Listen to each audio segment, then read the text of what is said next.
Żewġ aħwa ta' 28 u 23 sena indarbu f'inċident ta' traffiku wara li nqalbu b'vettura fl-Isla. Waħda mit-tfajliet kellha tinħareġ mill-vettura minn ħaddiema tad-Dipartiment tal-Protezzjoni Ċivili minħabba li sieqa nqabdet taħtha. Hawnhekk il-ħaddiema tas-salvataġġ rrefgħu il-vettura sabiex inħarġet it-tfajla ta' 28 sena minn taħtha. L-inċident seħħ l-ħabta tas-sija ta' wara nofsinhar meta tfajliet kienu qed isuqu vettura magħrufa bħala buggy flimkien ma' ommhom madwar il-bliet tal-Kottonera.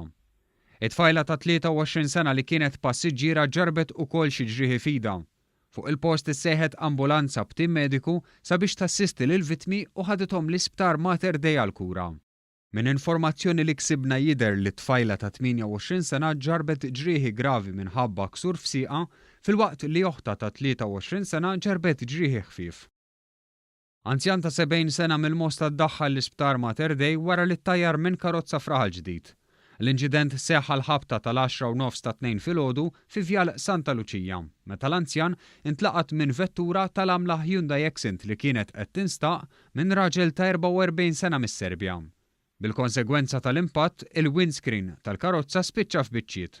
B'xorti tajba, il-vittma ġarrab biss ġrieħi ħfief.